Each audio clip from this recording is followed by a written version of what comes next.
100 number आपका स्वागत करता है। मैं हूं माधव तिवारी। हर अपराधी के लिए अपराध करना जितना आसान है उतना ही मुश्किल है जुर्म को छुपाना भी, क्योंकि मशहूर एक कहावत कि गुनाह और गुनहगार कभी छुप नहीं सकते। एक नजर हमेशा उन पर टिकी है और वो है 100 नंबर, जिसकी पकड़ से कोई भी क्रिमिनल बच नहीं सकता। और आज समाज के वही दुश्मन 100 नंबर के टारगेट पर हैं।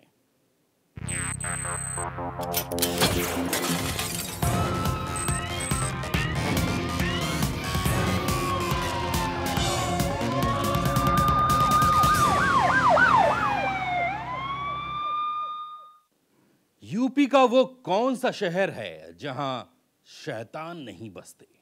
लखनऊ से गाजियाबाद तक और बुलंदशहर से बिजनौर तक हर जिला घिनौनी बीमारी की चपेट में है। हवस के भूखे भेड़िए हाईवे पर हैवानियत का गंदा खेल खेलते हैं तो घर के अंदर बैठी बहू बेटियां भी उनके निशाने पर रहती हैं। अगर यकीन नहीं आए तो बिजनौर की शर्मनाक वारदात को देखिए।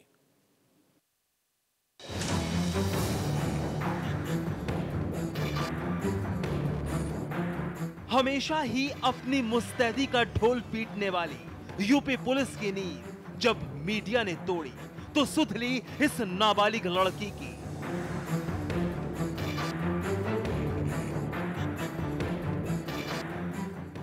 जो आज अपनी शक्ल पर हया का दुपट्टा डालने पर मजबूर हुई है।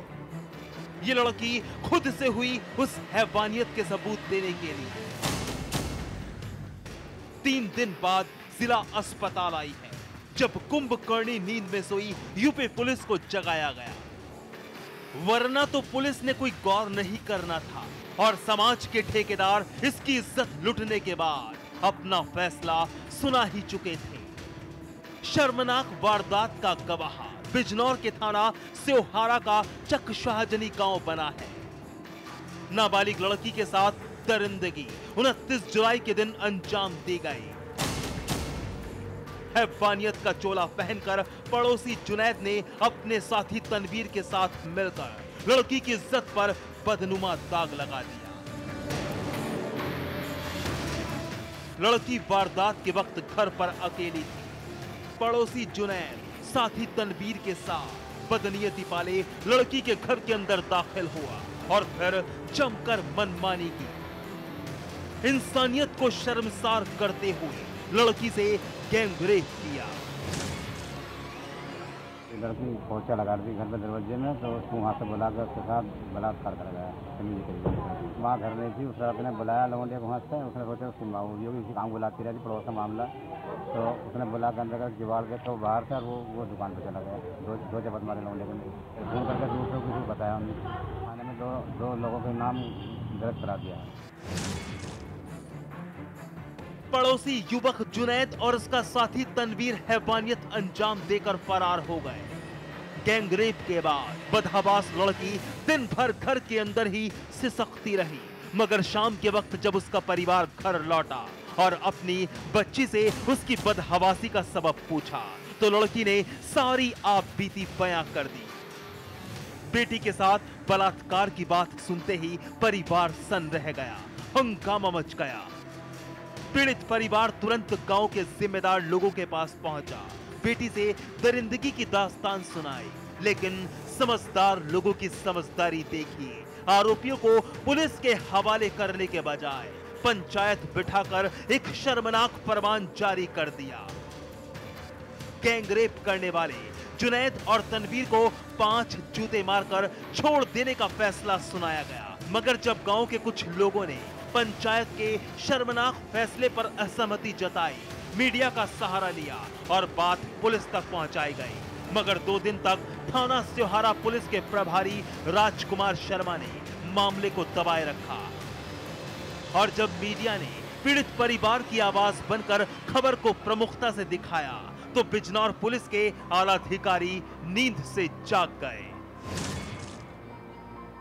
थाना सेवहारा के एक गांव में चकसानीपुर कोई गांव है।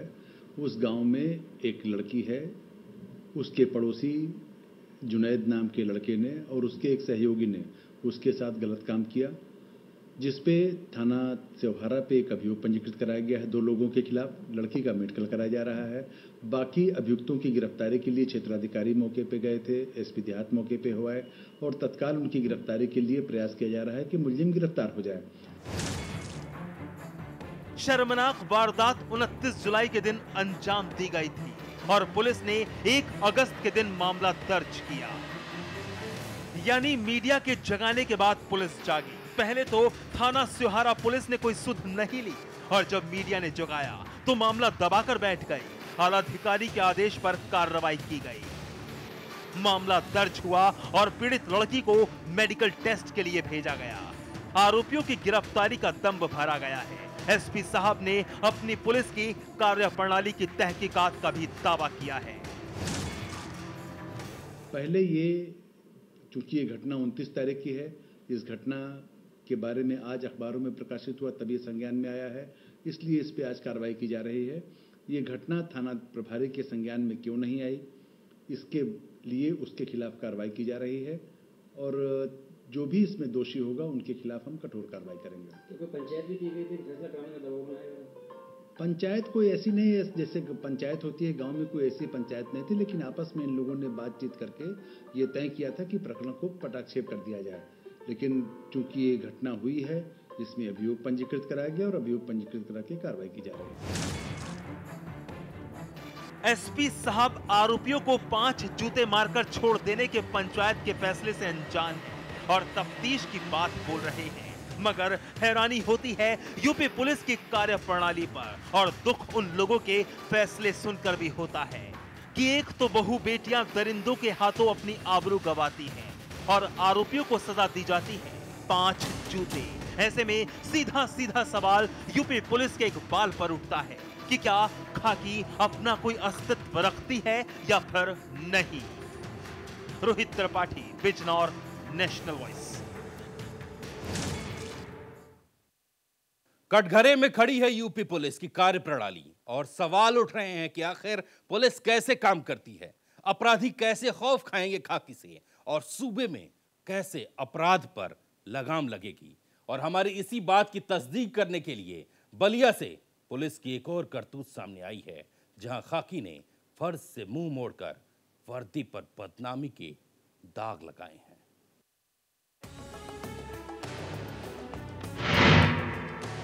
धुंधली तस्वीर के पीछे मौजूद मीडिया से मुखातिब लड़की का बयान जरा गौर से सुनिए। एक एक शब्द को जरा गौर से सुनिएगा, फिर सारी कहानी तफसील से सुनाई जाएगी।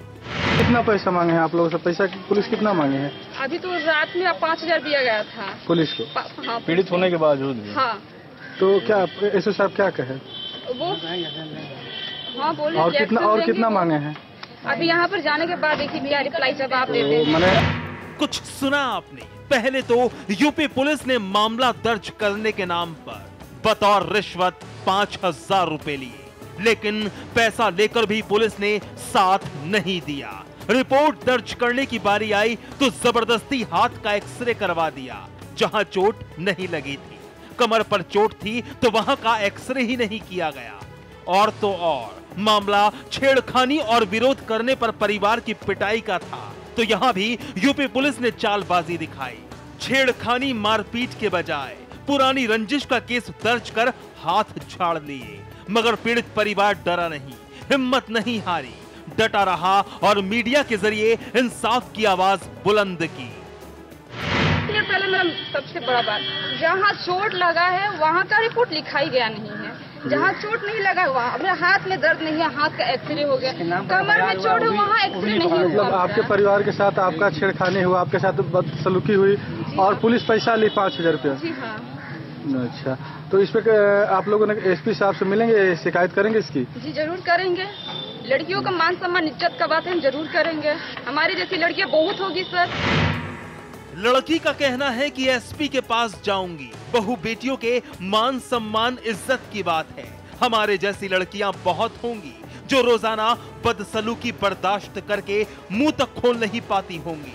और पुलिस का हाल तो आपने सुन ही लिया, पैसा लेकर भी कार्रवाई नहीं करती, बल्कि पीड़ित पक्ष से केस मजबूत करने के नाम पर पैसा लिया जाता है और दूसरी तरफ आरोपी पक्ष से ये दावा करके पैसा ऐंठती है पुलिस कि केस हल्का कर दिया जाएगा। बचाने की कोशिश की जाएगी। फिलहाल यूपी पुलिस की करतूत का ये नया मामला बलिया के थाना रेवती से सामने आया है, जहां पीड़ित लड़कियों और उनके परिवार का कहना है कि इलाके के 3 दबंग लड़के स्वरूप, छोटू और एक शख्स लगातार छेड़खानी कर रहे थे। स्कूल जाते वक्त, बाजार जाते वक्त फप्तियां कसते थे और जब उन्होंने अपने परिवार से शिकायत की तो पीड़ित परिवार ने दबंगों की बदतमीजी का विरोध किया, मगर दबंग तीनों लड़के पीड़ित परिवार पर ही टूट पड़े। घर में घुसकर दोनों बहनों, उनके पिता और भाई को चोटिल कर दिया। जमकर मारपीट की गई पीड़ित परिवार से। वार किया, सेकंड स्वरूप नाम का लड़का मेरे कंधे पर वार किया, उसके वार करके मुझे गड्ढे में फेंक दिए। बेहोश हो गए तब तक हमको गड्ढा में फेंक दिया गया था। जब मुझे होश आया, मेरे पापा का मार कर सर फोड़ दिए थे, मेरे भाई का सर फोड़ दिए थे। छोटे छोटे बच्चे थे, वो लोग डर रहे थे। मेरी बहन उसका कपड़ा फाड़ दिए, उसका इज्जत लूटने की कोशिश किया उन लोगों ने। स्वरूप नाम का लड़का मेरी छोटी बहन की इज्जत लूटने का कोशिश किया था और छोटू भी उसका पीछे से सहायता कर था कि इज्जत लूट लो। 3 लड़के, एक लड़की पर वार किए। हमारे यहाँ लड़कियां चल भी रही हैं, लोगों को छेड़खानी करके लोग जबरदस्ती निकल जाते हैं। अगर हम लोग रास्ता पे भी चल रहे हैं, इज्जत से चल रहे हैं, लोग बोल ठोन बीक कर अपना हुनर दिखाते हैं। इन लोगों का हुनर है बस लड़कियों का इज्जत लूटना, उन लोगों को बोल ठोन करना, इसके बाद कुछ नहीं है। मगर पीड़ित परिवार हैरान तो उस वक्त हुआ जब आपकी सेवा में सदैव तत्पर रहने वाली यूपी पुलिस की असलियत से वाकिफ हुआ। केस लिखने और मजबूत करने के नाम पर 5000 रुपया बतौर रिश्वत ली गई। लड़कियों को जो हमेशा छेड़छाड़ी करता है, ठीक ना, और पढ़ने जाती है, फोन बोलता है, घर पे आके कई बार धूप करके मार दे रहा है। हम लोग कमजोर पाने के चलते वो लोग सब ज्यादा है। अब कौन है? ये मेरा छोटा लड़का है हमारा। अब मारने का मतलब ये है कि मान लिया हम लोग थोड़ा सा भी आवाज उठा रहे हैं कि गलती मत करो ऐसा। उसके बड़े भाई से अनुरोध किया गया। पैसा सर जानिए, पैसे के जमाना, बिना पैसे कुछ होने वाला है नहीं। कितना लिया गया? अब टोटल खर्च सर 5000 रुपये हम कर चुके हैं अभी तक। खर्च कर क्यों? कौन लिया पैसा? अब सर जो अभी लिखने पढ़ने वाले हैं सब ले रहे हैं। ओपनली फोन पर कह रहे हैं कि पैसा दो बहुत। पीड़ित लड़कियां बलिया के एसपी साहब से गुहार लगाने का दम्भ भर रही हैं, लेकिन विश्वास नहीं होता कि एसपी साहब भी पीड़ित परिवार की कुछ मदद कर पाएंगे। अभी पीड़ित परिवार ने मीडिया के कैमरे पर साफ साफ बताया कि पुलिस ने 5000 रुपए लिए हैं मदद के नाम पर। अब बताइए, क्या जिले के कप्तान साहब नहीं जानते होंगे अपनी पुलिस की करतूत? तभी तो एसपी बलिया समेत थाना रेवती के पुलिस वाले मीडिया से मुंह चुराते नजर आए। अब जरा बताइए, अगर यही हाल है यूपी पुलिस का, तो कैसे वो दावा करती है कि बहू बेटियां सूबे के अंदर महफूज हैं? क्या यूपी पुलिस इसे ही सुरक्षा की परिभाषा और पैमाना मानती है? Arvind Kashyap, Ballia, national voice.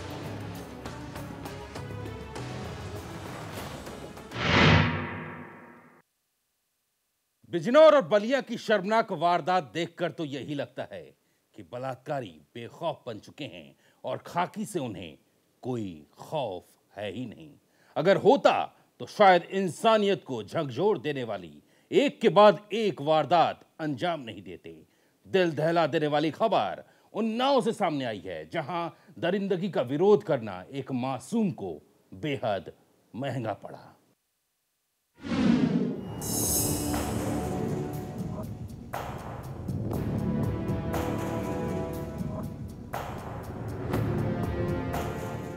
UP में लगता है अपराधियों पर पुलिस प्रशासन का कोई खौफ नहीं। अपराधी बेखौफ होकर रेप, हत्या समेत तमाम जघन्य अपराध की वारदातों को अंजाम दे रहे हैं। यहाँ बदमाशों के हौसले का अंदाजा इस बात से लगाया जा सकता है कि एक बच्चे ने जब मां के साथ छेड़खानी का विरोध किया तो बदमाशों ने बच्चे को ही जिंदा जला दिया। पूरा मामला उन्नाव के फतेहपुर 84 थाने का है। यहाँ एक शख्स ने एक महिला के साथ छेड़छाड़ की कोशिश की, जिसका महिला के बच्चे ने विरोध किया तो आरोपी ने मिट्टी का तेल डालकर उसे जिंदा जलाने की कोशिश की। बच्चे ने किसी तरह पास में पड़े कीचड़ से अपनी जान बचाई। हम रोटी बना रहे थे और वो लड़का आया और उनको काम की जल्दी थी, वहीं काम जुड़े रहा था और वहीं पर काम जुड़े रहा था तो वो आया मेरे हाथ पैर पकड़ के इतने लगा। हम उसके 2-4 बार मारे, वो छोड़े ना पीछा, और पीछा जब नहीं छोड़ा तो मेरा बच्चा आ गया काम से रे तो जब काम से बच्चा आ गया तो बच्चा ने मेरे देख लिया, हम भी चले गए उनको बुलाने। जब बुलाने चले गए तो बच्चा के ऊपर वो बच्चा लाठी आई। जब लाठी आई तो बच्चा के तेल डाल के आग लगा दी। जया दारू और पी के शुभम वाजपेयी की मम्मी का हम पाँव पकड़ रहे, हाथ पकड़ रहे, गलत काम कर कोशिश कर रहे हैं। और हम आए, जब आए देख लिए तो उनकी मुनिया सब खुली थी बाहर। और जब उनका देख लिए आगे तो ये भाग गए। हमारी मम्मी चली गई पापा के यहाँ बताओ, ये आए वापस दौड़ किया, हमें गिराबान पकड़ के गिरा दिए, मट्टी से डाल के जला दिए। गंभीर रूप से झुलस चुका बच्चा फिलहाल उन्नाव के जिला अस्पताल में भर्ती है। डॉक्टर्स की माने तो उसकी हालत नाजुक है लेकिन स्थिर बनी हुई है।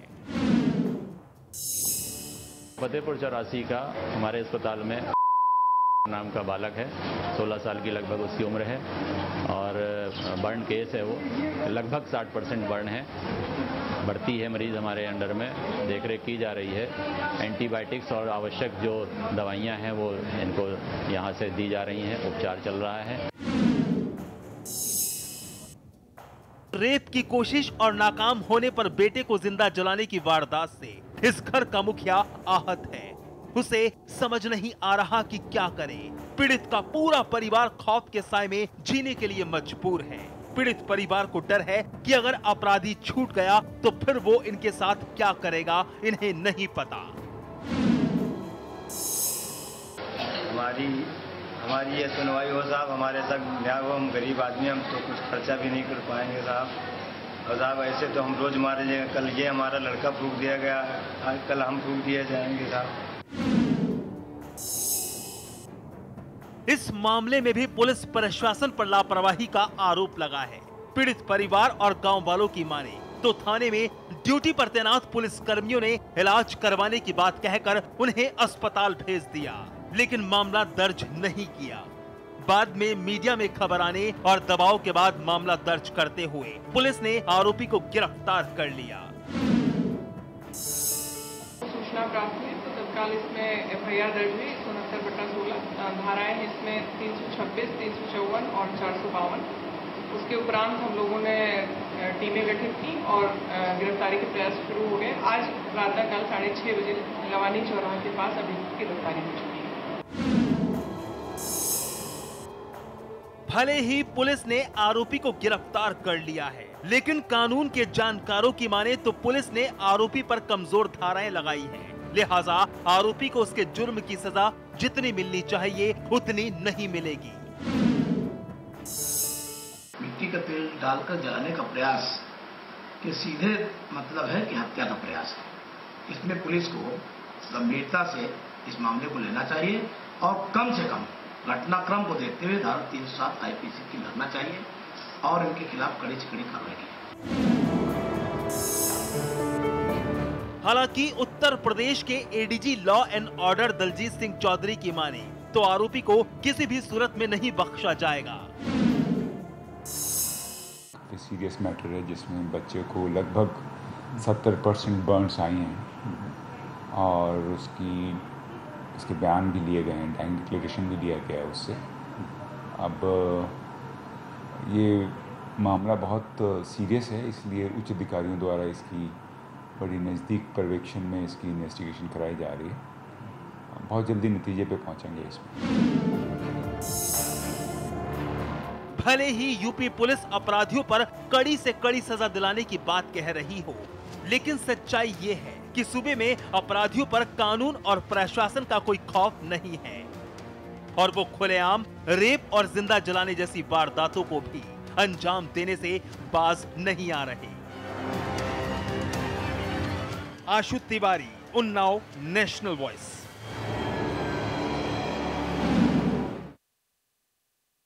मां की इज्जत पर आंच आई तो मासूम ने मुखालफत की, मगर दरिंदे पर तो दरिंदगी सवार थी और जब नाकामी हाथ लगी तो मासूम को सजा दे दी। वक्त एक छोटे से ब्रेक का है। ब्रेक के बाद दिखाएंगे शैतान सूदखोर।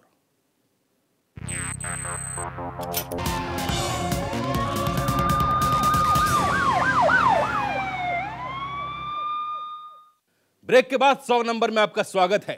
परिवार की जरूरत पूरी करने के लिए उस शख्स ने एक सूदखोर से पैसे उधार लिए।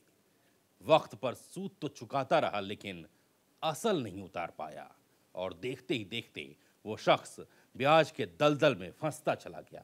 और फिर एक दिन ऐसा भी आया जब ब्याज नहीं दे पाया तो उसका खौफनाक अंजाम भी भुगतना पड़ा।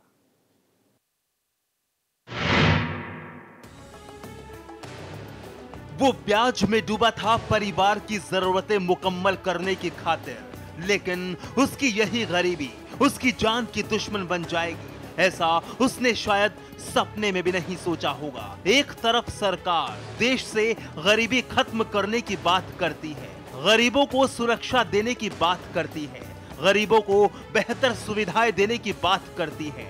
वहीं आज कई ऐसे परिवार भी हैं जो गरीबी के चलते सूदखोरों के चंगुल में जा फंसते हैं और फिर शुरू होता है सूदखोरों का आतंक, जिसका शिकार हुआ गाजियाबाद का यह गरीब परिवार। सूदखोरों ने इस गरीब परिवार के जवान बेटों को मौत के घाट उतार दिया।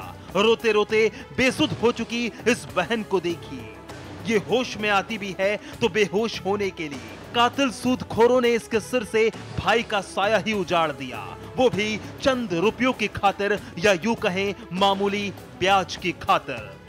राजकुमार ने नहीं, उनके जो बड़े भाई उन्होंने पैसे ले रखे थे, करीब 3000 रुपये कुछ टाइम पहले लिए थे, और उनका जो है वो ब्याज भी दे रहे थे उनको लगातार, तो करीब 9-10 हज़ार रुपये उनको ब्याज दे चुके थे वो।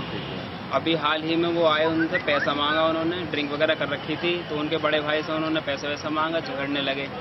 तो उसके बाद वो कहने लगे कि मैं तुम्हें पैसा दे दूंगा, अभी 1-8 घंटे में मैं तुम्हारे पैसे पहुंचा दूंगा। बीच उन्होंने वो उस समय पे ड्रिंक कर रहे थे, उन्होंने बियर वगैरह के तो उन पर वार कर दिया, कहने लगे कि अभी पैसे चाहिए हमें। इस बात को उनमें उन्होंने जो झगड़े थे, उन्होंने 2-3 जने थे, उन्हें उन पर वार किया और इस बीच उनके सिर में बोतल मार दी। उसके बाद वो उसको होश नहीं रहा, फिर उसके बाजू में भी चोट लगी, जिसके कारण उनकी कोई शायद नस वस कट गई है, ज्यादा ब्लीडिंग होने के कारण उनकी डेथ हो गई। इनका जो सूद था वो करीब 9-10 हज़ार रुपये इनको दे भी चुके थे। ये खूनी खेल खेला गया गाजियाबाद के सियानी गेट थाना इलाके में, जहां पुराने बस अड्डे पर शराब की शॉप में 2 दबंग कातिल सूदखोरों ने 20 साल के दलित युवक के सिर पर बियर की बोतल से वार कर मौत के घाट उतार दिया।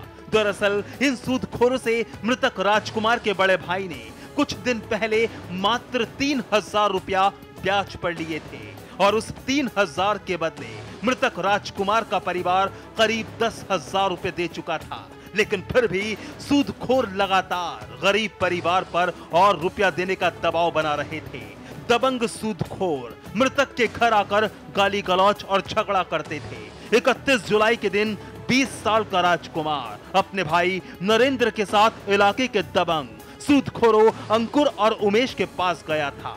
दबंग सूदखोरों ने राजकुमार और उसके भाई पर पैसा देने के लिए दबाव बनाना शुरू कर दिया। दबंगों ने दोनों भाइयों के साथ मारपीट शुरू कर दी। राजकुमार के विरोध करने पर उमेश और अंकुर ने बियर की बोतल से उसके सिर पर हमला कर दिया, जिससे राजकुमार की मौके पर ही मौत हो गई। पुलिस को जैसे ही हत्या की सूचना मिली, पुलिस ने तत्काल दोनों सगे भाइयों उमेश और अंकुर को गिरफ्तार कर लिया। राजकुमार नाम के युवक की जिसकी उम्र 20 साल थी, उसकी हत्या हुई है। अंकुर और उमेश नाम के 2 व्यक्ति जो इसके ऊपर हमला किए थे, जिसकी वजह से हत्या हुई है, वो पुलिस के गिरफ्तार कर लिया है। तो अभी तक ये पता चला है कि राजकुमार के भाई ने अंकुर और उमेश से कुछ पैसे लिए थे, काफी दिन से वो देने में असमर्थ था। इसी को लेकर कई दिन से विवाद चला आ रहा था। तो इस वजह से आज जब इनमें लड़ाई हुई तो आवेश में आकर इन्होंने बियर की बोतल से इस पर हमला किया, जिसके तहत इसकी मृत्यु हो गई। क्या तो दोनों हत्या आरोपी गिरफ्तार कर लिए गए? दोनों हत्या आरोपियों को गिरफ्तार कर लिया गया। इसको माननीय न्यायालय के सामने प्रस्तुत किया जाएगा। कातिलों के खून में सने कपड़ों को देखकर आप खुद ही अंदाजा लगा सकते हैं कि कातिल भाई उमेश और अंकुर ने कितनी बेदर्दी से राजकुमार को मौत के घाट उतारा होगा।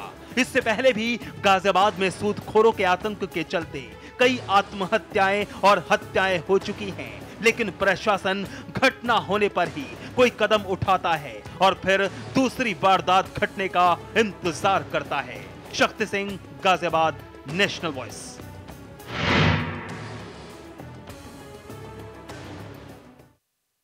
आज बस इतना ही। कल फिर खुलेगी गुनाह की एक और डायरी और 100 नंबर पर होगा उसका हिसाब किताब। दीजिए इजाजत, नमस्कार, जय हिंद।